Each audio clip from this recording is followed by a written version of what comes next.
you would empower digital artists, what would the world look like, and how would the world be better? That's so cool. that's the and I God, whenever folks react that way to hearing stuff in this sort of context, oof, most Thank you. truly cleverly insightful thing, like as the pursuit that I've ever heard in this medium for sure. And I hope that you succeed. I wish that I could. I know the word succeed doesn't actually have any meaning when you're talking about something like that. But I guess, and I know it's a cliche, but as someone who did not actually know anything about consumer technology history, and then I just sort of stopped for a second and went back, and it's not that I've come back with all knowledge, but what I did get from that was just a realization. I mean, it's a core realization that maybe everyone has to come to. I hope just the realization of who really did the work, and Yeah. and it's did it's not even in an activated sense, just who truly did the work. Um and and I guess for me it's just, capitalism is not a subject I can really address. Instead, I guess it's our narrative of of the technology that we use. And I guess really like my whole thing right now, and when I say right now, I get you really could say for like the past 5 years, I'm just bewildered by how inept technology media, um, on all spectrums, even in the academic space, how inept they are at getting the important like touch points to uh their readers, even if they're like just to like society. Even if because casual readers, yes, are a thing. That doesn't It, mean that they should be like just entertained. Um, we need but more anyway, yeah. liberalism. Um, so, full disclosure, I'm I'm part of the local media and arts union here in Australia, and I follow the IFJ. I started getting into this topic for what you're saying. Um, so, yeah. I'm not. I'm so I'm working on it, but I'm just a bumpkin. I grew up on a farm, and I grew up around people who just, I mean, really like are so different from um I guess anything to do with California. And I say that not in a ha ha ha sense, but in a A value sense. yeah. And I mean, of course, what it really is a class thing. But I'm not gonna basically like I realized that when I tried to go live on the West Coast, um, I realized fundamentally whether or not it's true or whatever, I felt uh like everyone around me was either um utterly insane or I guess notably like the I guess I didn't understand why anyone around me did anything. And I for the very first time in my life was homesick desperately for like the customers at my gas station that I worked for 5 years. Just being around them because like, I hate the fucking cliches. I hate the God, the weather's been acting up lately. Except wow, I would rather hear that than we're departing reality, and that's what we're gonna do, and that's what we're gonna invest our company's future in. Anyway, so like I don't know what the point I Speaking of wanted to which, make with this space specifically, I wanted it to be a little bit more casual. well, this is Uh but I really do appreciate you coming in, and I think I might have just fucked up my so. iOS ad. My Um, puppy. I'm just dropping in. I just got back from a cafe, just saying hi. Well, I Um, appreciate it. yeah. Um, Thank you and no thank you for telling me that news about Channel 9 because I don't I feel like it would be in my best interest, to not investigate further. Nothing to investigate. Well, they did it. It's dumb. They've acknowledged it. They're going to fix it. If they don't fix it, then it's a story. I think it should still be a story though, that's what but yeah.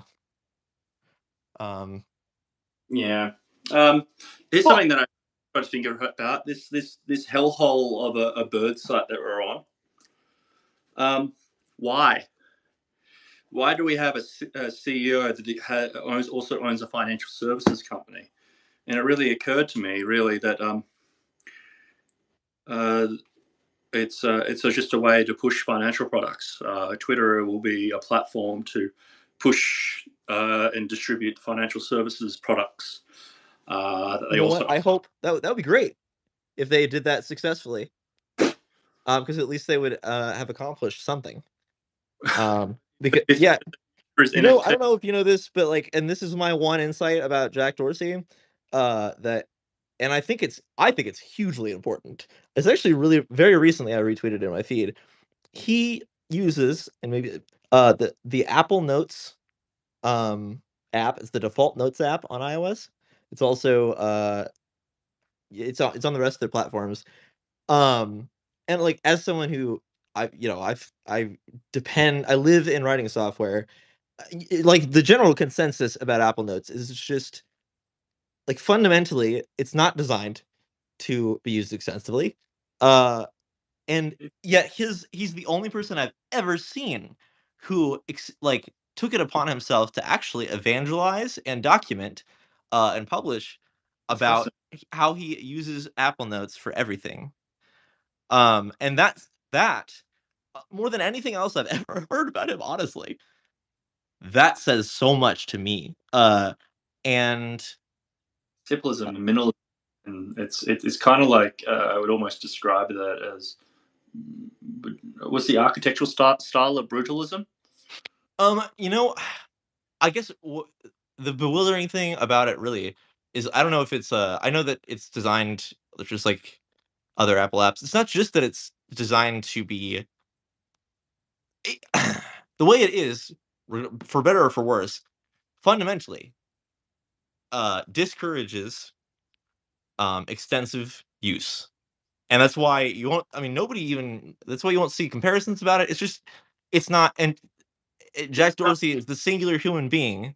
Other Yeah. oh yeah, it's actually its purpose is to be screenshotted badly and out of proportion by celebrities. They write their apologies in Apple Notes and screenshot. Is that how they do it? Because like I just see Apple Notes as something that you swipe from the bottom right hand corner on an iPad. It's just there because you need to record something because you're Oh about to forget. yeah, quick notes. That's again Uh, actually, that is, its core value. I'm not saying, like, they've made a lot of great changes. I just am glad that they didn't have like, their themes were the thing that turned me off because 'cause I'm actually fundamentally a very superficial person. But, it's it's like, um so, yeah, celebrities do their apologies in Apple Notes, and that makes sense to me. Like, it's hilarious, but it makes sense to me that, that their knowledge of note-taking stuff because that's, like, the one if there's one absolutely wholly beautiful thing about iOS, regardless of its implications, to be a user who wants to write, the amount of interpretations of writing software and how beautiful they are infinite and that's just like a core almost undeniable fact and um missing that point especially being somewhat like the certainly the only like uh software industry person I've ever seen and it's been enough of a pet topic that I have brought up Apple Notes No, it's with I iOS developers and like to actually use to use Apple Notes seriously as Evernote with no yeah. way of linking notes or anything. Like And he's that's all literally what his tweet I should actually just find that. I need to find that tweet again because that's literally what we're talking about.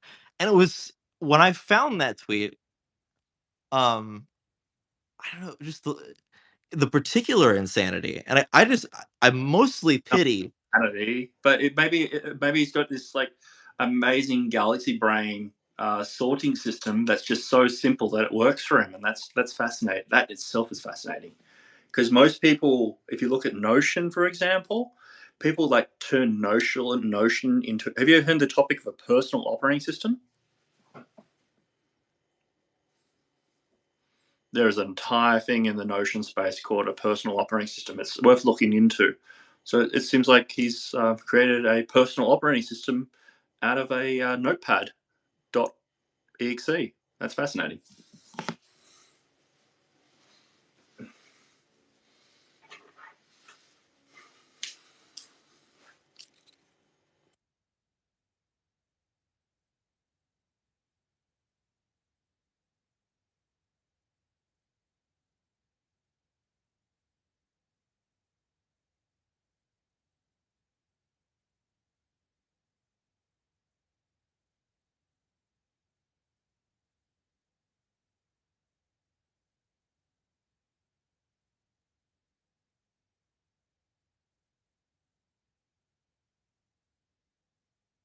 Well, what do you know?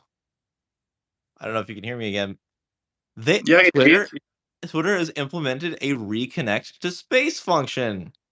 I w Wow. That's yeah, because I just was like, "Huh, I've never actually tried clearing my phone's RAM, when this happens. I'm almost certain it'll kill the space, but hey, No. that's that actually represents, someone heard, uh, something and said, 'Those are our customers. Maybe we should do something.'" Anyway, fuck. Anyway, so have you come across Notion at all? Um, Oh, yes. have Oh, you come yes. across the notion of Notion? Oh God, did I just do that? Um, of a personal operating system?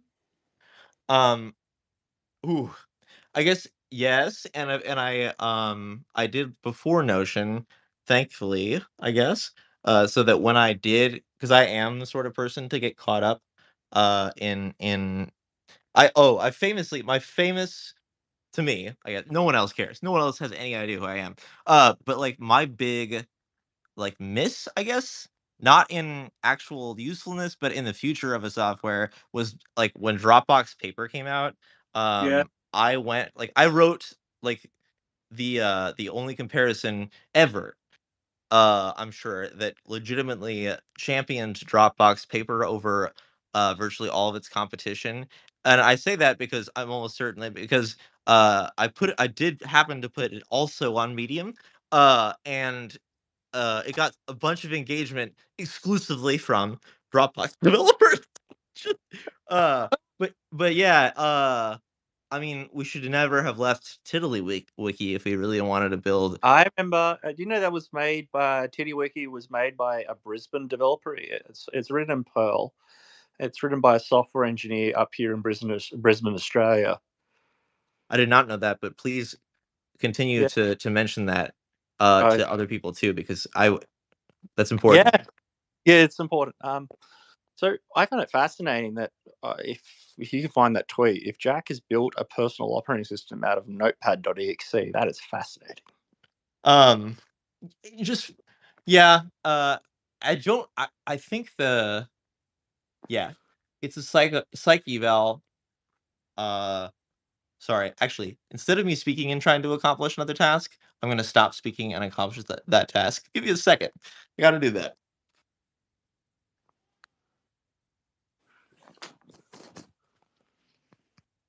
Meanwhile, we'd encourage anyone else in the space to come in Yeah. and talk about what writing software they like to use most.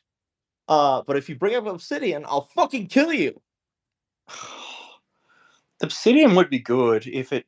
I would love to use Obsidian, but it doesn't like if it would do it back to a Git repository by default instead of some Um, weird syncing mode. Like I'd be totally down for trying Obsidian, but if you want to um, get there, I can get you there pretty quick. That's how.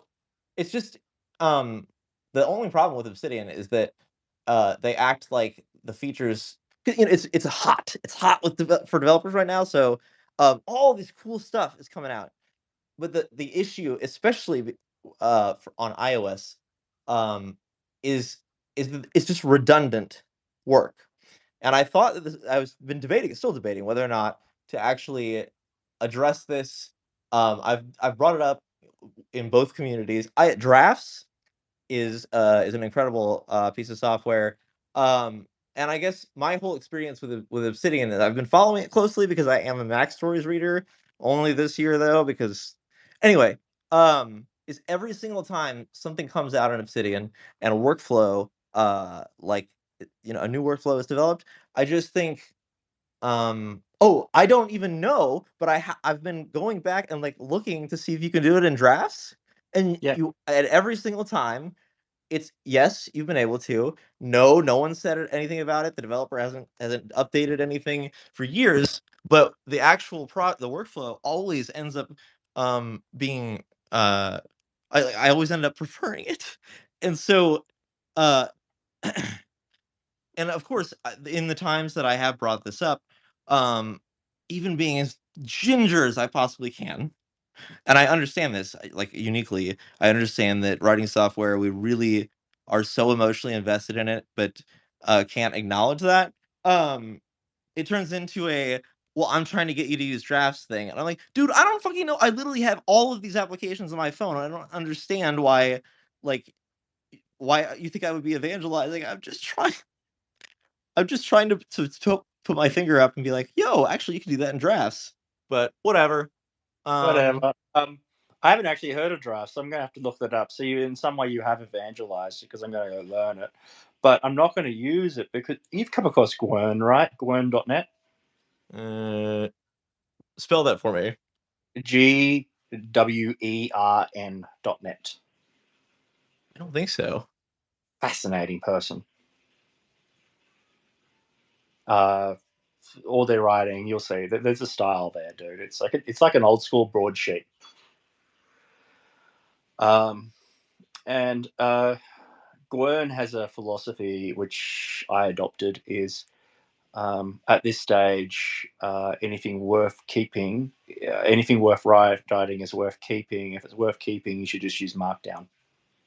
Oh my god, yes, that's evangelizing that one subject of Markdown, um, And just and like, plain text is like, and I know just that it immediately becomes fire like a away. cliche, but like the amount of it's one of those things that that I have personally tried to say like over and over again, publicly, just because even though I hate doing that, but because it could help so many people. Like the frugality of it fundamentally, um, going forward in our dystopic future. Um, just oh my god, and the fact actually what it really is that I had no idea what Markdown was as someone who literally was using it. Yeah. And I'd never heard of uh any of this stuff, even though I was actively looking for it until um like 2018 or so. There's a I actually I don't really like God, what's his name? I love saying it. Gruber. John Gruber. I don't actually like I really Yeah. kind of think he's a little problematic on a lot of stuff. But I took the time the other day because I realized, I should really just fucking thank this guy. Even though he didn't hasn't done the majority of the work technically, but like just thank him for the impact that he's had on my life because he really has. Or Markdown, not him. Markdown has had such a profound impact So many on people. This on is my whole existence as a information person. And so I thanked him on Twitter, and he responded, and he was just like, I don't know what it was, but it was. I'm just glad that I got that across. If I ever got across anything to John Gruber, like, hey man, I really wish you'd stop talking about fucking pop culture on your tech podcast, but like, thanks for Markdown. yeah. So that's I'm the s- I still haven't that's surfaced that another tweet, have I? aspect. Yeah, that's God. fine. You just DM to me later in time. Um, that's the one thing people forget to do in open source. Like the kindest thing you can do in open source It's to go to a maintainer's repo and open a GitHub issue or GitLab issue or what else have you, and just say thank you.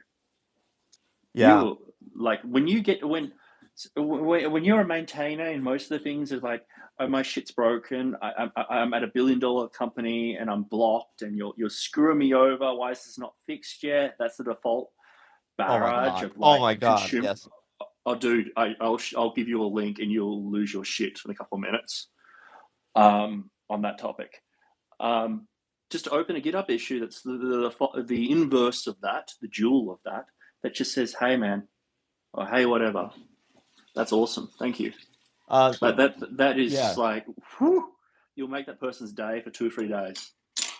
Oh my god. And I always, I guess, I think of myself. I have no idea actually. I've been revising my own whole like conception of my ability to communicate things. Does that make sense? Like I thought of myself as someone who's very like who had not important things to say, but like every once in a while something original enough that it was genuinely insightful. Most of the time on stuff that doesn't actually mean anything. But and now it's just like I don't know. Anyway, instead of going down that, I have been doing that for my whole life only because I don't have anything else to do. Basically, I'm not a developer. I'm certainly I'm so far from at least the mentality of being a maintainer. It says this on my GitHub profile. I'm not a developer or maintainer. I'm just a complainer, basically. And but and I say that that is distinct, especially in it. Usually, what subject within the open source community because it's how they are regarded externally. It's and like how um their work is disincentivized because it's good. That like and um generally I feel like I wish like I could take the burden of communicating the message, the PR, It's getting better, dude. the leveraging it, Yeah. leveraging the levers on Telling those and particular narratives and creating an understanding. So there was a person called Nadia Abigail, and she did some research, a investment investment thesis that you could look at open source maintainers to predict where. I'd have to look it up. Go check it. You could look at open source maintainers to predict where the next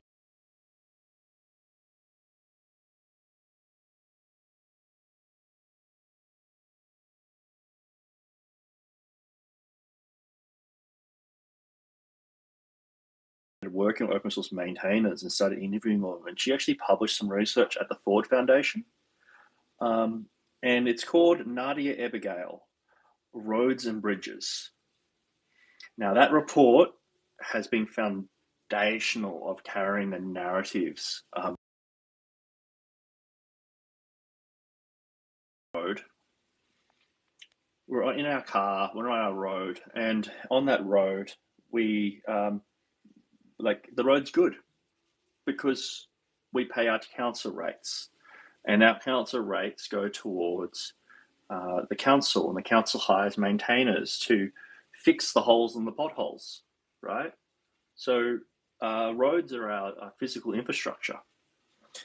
And then she went on to flip that and said, who's paying the maintainers of our digital infrastructure? We've got all these companies. What if all these maintainers of these open source projects, these 3,000 people, like on the GitHub maintainers as an example, what happens if those 3,000 people, if we classify them as individual roads, right? What happens when one of them quits open source software? Like you look at what happens from a supply chain basis, all these companies, billion-dollar companies, and all these individual people, like that's a pothole that's just arrived.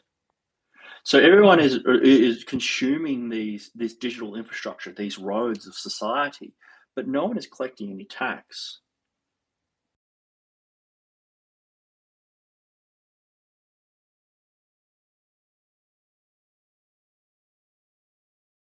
consuming the maintainers, and the digital infrastructure is eroding.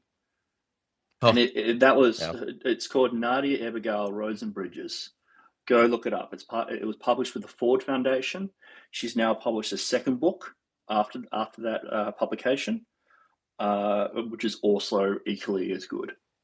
And it's now been studied in B School as a way of looking at supply chain. Because if we look at open source software, each piece of software that's in your bill of materials. So if you generate a bill of materials of, say you use my software, quite a lot of people use my software a long time ago. The term is dependencies, right? Or at least that's the dependencies. Yeah, dependencies. If we look at the dependencies of your open source project, I'm a dependency. There was a time when I was looking after software, and that software was in Halo, dude. Right? yeah. So all of a sudden, I'm a dependency of Halo. Like, that's wild. Oh my goodness. That's And a great way to think about it. Yeah. I'm a dependency of Halo, but am I really a dependency? Is dependency the right word, dude? Actually, I'm an unpaid vendor. Yeah. I'm a vendor. I'm a vendor to Halo. And not only am I a vendor to Halo, I'm an unsecured vendor.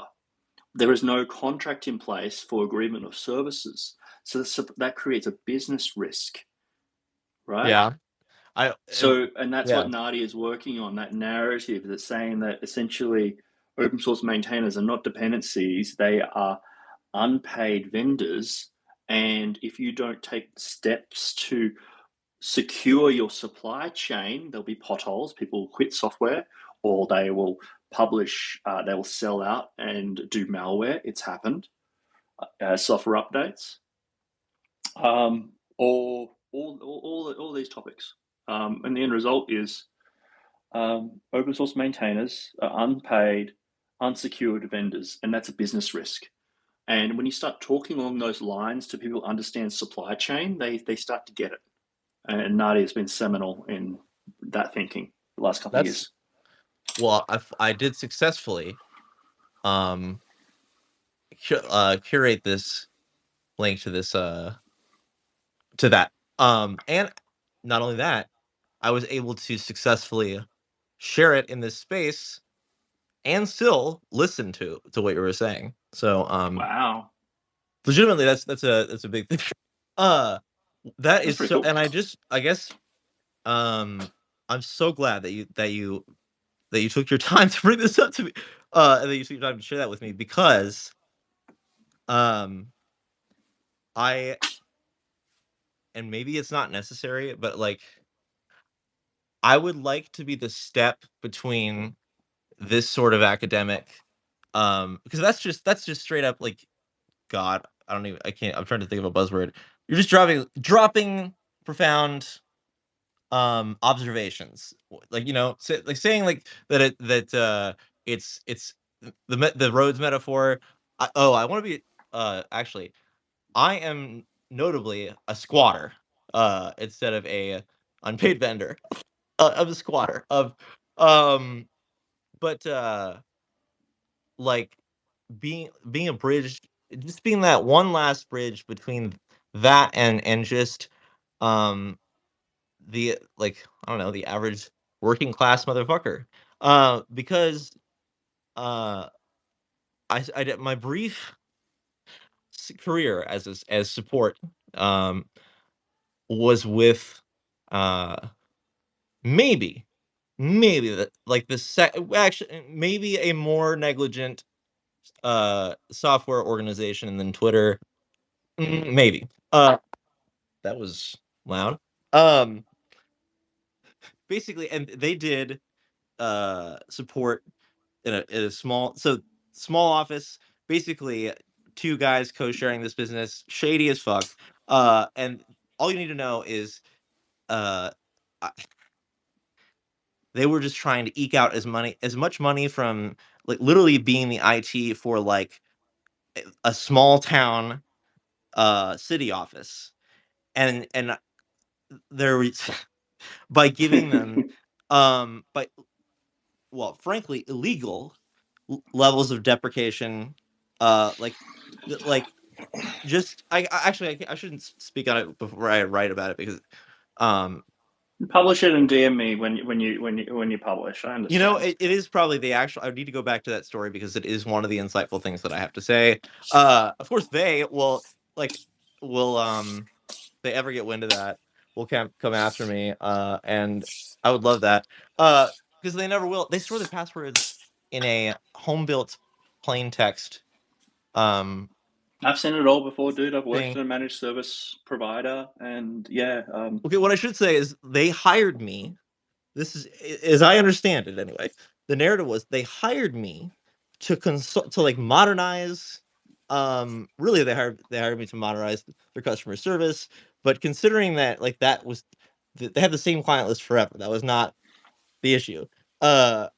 I think it was in their hearts, in their heart of hearts, they were like, maybe we should pay attention again. And I think they hired me to modernize something, but I made it my mission to get them on a password manager. If I was going to accomplish one thing, I said password manager to my boss every day, at least once. Usually it was multiple times. And That's God's I left work. that company without them using a password manager. So Oh God. I shouldn't do anything basically because I clearly fail. But I want to just I really like it's very alarming. And yes, it sometimes it's technical, but most of the time, like the story of the Channel 9 thing, uh, that story is never communicated in mainstream media in a way that's even worthwhile at all. Usually it's like um and it will always focus so much more on the power dynamics uh than it ever will on the details of the happening. And this and like that's dangerous because oh yeah, the realization wow, I actually did accomplish coming back. The realization I came away from that experience with was that we are all computer people now. We are all We like are. just and it's down to I mean, I grew up on a farm, okay? Like literally what I like to say is that yes, I use an outhouse fairly regularly. And it was not a novelty, it was just a thing. It's actually really great, by the way, outhouses. Anyway, I went from that to like Dude, I'm traveling around Australia in a van. I have a composting toilet. It's essentially a cat litter box for humans. It's awesome. that's yeah. Doesn't Yeah, smell and it's amazing. we talked about the iPad thing. That's yeah. I actually do have to go, unfortunately, which I wish. Oh, Dude, can I just anytime, I'm happy to just sit and chill and talk about tech. I'll leave you one thing. You were saying everyone's a computer person. Are you aware that software is not a professional industry or professional body, and it can never be called officially an engineering discipline? no? Tell me. Because to be an engineering discipline means that you need a professional code of conduct. The word engineering means civil liability, essentially, Um, that's right? And we don't have a license. Like if you want to go build a bridge in civil engineering, you need a license. There's criminal liability, there's civil liability, there's professional liability, there's insurance for all these different types of things. This does not exist in the realm of software, and software are a bunch of cowboys. So, notably a have you ever bunch of caught? like who have Yeah, gotten like stopped gotten off the horse a long time ago and aren't going anywhere, but it's still shooting random shit. I don't know if that's yes, and the assumption because he was because like in popular stories, not just popular stories, but when you hear, I think, as a layman about technology generally, it so often has to do with something legal, and so like it so often has to do with some CEO or some organization, and then some potential legislative consequences. Yeah, our government's profound, not just governments, our society's profound inability to hold these companies accountable is an It's not issue just the that companies. It's ignore companies. Companies are made up of individual software developers. thank you thank you for thank you thank Um, ah! yeah, dude. Anytime you want to catch up and just shoot shit about anything about this, like, um, if you do use anything I say, just put me as point of matter. It's just Jeffrey Huntley. Just I speak for myself, unless I speak for a company. Yeah. So, have you ever heard of the Iron Ring? I don't think so. Okay, the Iron Ring in Canada. When you become an engineer, the universities give you an iron ring, Oh, and there's a story. There's a huge story behind it that the ring was built from the girders of a failed bridge that collapsed and killed a lot of people.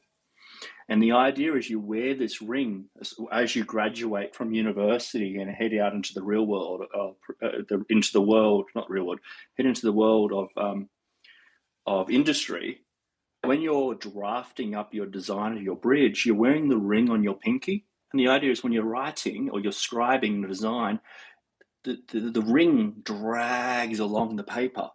And that drag is enough to remind you of your professional responsibility to society. It's so profoundly deep. I love that. And then that is the iron ring. It's a huge thing in Canada. We have no concept of an iron ring in software. We've Yeah. got no liability. We've I'm got thinking of a no browser professional plugin to do responsibilities. that. Yeah. Yeah. Wow. And that's a that the metaphysical issue is important too. But you know what? Actually, I shouldn't have said anything that I have said so far because I happened to right before I started this space have an extensive conversation with a young man who is finishing up getting a degree in engineering, but notably um he's doing a co-op right now with a with Hubble times a local lumber company that's been around for a billion years. But anyway, I was that conversation was amazing, but he the saddest part about it for me, and it's not a new thing. I used to write about cars, so um the saddest part was uh when he was talking about what he did and like what it like the big things that he had taken away. Uh, I hate the term takeaway so much. From his experiences so far, 6 months doing a co-op with a big engineering firm, is he's like 95% of it is following is obeying the law and making sure you're not being sued. And I obviously I know that frustration intimately, not firsthand technically, but the because of the amount of well, because I used to write about cars. Um and I always like uh and at least in my experience, engineers have they take it so well, that obligation. And like at least I don't know what assumptions most people have about engineers, but like they A take it so proper gracefully. engineer, a proper engineer, there is a level of professional or social responsibility. We don't see that in software. Actually, I'll give you a counterpoint. Have you ever seen levels.fyi, David? No. You go look that up and we'll wrap up this space after you've seen these numbers. Levels.fyi. Okay, if you're 22 and you're a software engineer getting into software, how much do you think the first job, how much money, without looking at a link there, how much money do you reckon you get as your first job, your first salary? Well, I've already landed, but and I've already had this experience living with someone who did this, but I'm going to say like I'm going to compare it with a media professional, so it would be like you'd shoot for 50 if you were on one of the coasts, Sure. and if you live where I live, you'd shoot for I mean, you would be thankful for high 30s. Okay, Um, cool. And that's a really good contrast for the number. So if you were to join Facebook as an E3, which means you're just out of university, your first total compensation is 181,943 US dollars a year. Yep. And That's your first job. That's your first job, right? And if we go down to like E5, which is about 5 or 6 years in, keep in mind this industry is built on young labor that's allured to the minds of these big tech companies. They're hoping to get rich. And they chew and spew and they burn out for these young engineers, because the gold at the end of the tunnel is at E5, it's $249,000 a year US as a salary and total compensation. Now, if you survive 10 years, you become a veteran, and you at Facebook, if you become an E7, would you believe it is $899,749 US total compensation per year. Yeah, and it's not inherently, there's nothing inherently wrong about this, except that it doesn't benefit anyone, even the recipients of that salary. Well, That's the problem with it being so disconnected. I would use the word disconnected, and I would say a lot of people are paid to look the other way. If we want people in software to have ethics, you have to understand that people are being paid 200 grand, which is what, in your, we opened with what, 30, 38? Yeah. It's 3 or 4 times the average norm of any other occupation. They're being paid a lot of money to look the other way, and then they're on a hamster wheel to almost shy of under $1 million a year. So to ask someone to look for ethics when the industry doesn't already have ethics or a code of standards body or any of these things, you have to understand it's like the pharmaceutical industry back in the early 80s or the 90s. Like, people are making obscene amount of money, and why would they care, right? They do their job, they build what they're told to build, and they get paid $900,000 to $200,000 a year US, which is a multiplier more than everyone else, and that's just wild. Yeah. I was gonna say something, but instead of saying what I was gonna say, while I'm here, I do have to go eat, and I suspect that I'll be Let's wrap. out of context. Thank you for actually coming into my space and having me, like, the contributing the guidance that you did, because I need it. Don't take over my space, motherfucker. I'm going to send you an invite link for, so I have a membership with the information, and I know if anything, to see what like CEOs pay, like, I don't know, what is it, $20,000 a year to get what I get from the information. I got it because I was in school, and like, they just never stopped. So you get it for 30 days free. I also it's just actually, you know what? There's no reason for me not to just reply publicly, because the thing is, nobody ever takes me up on this.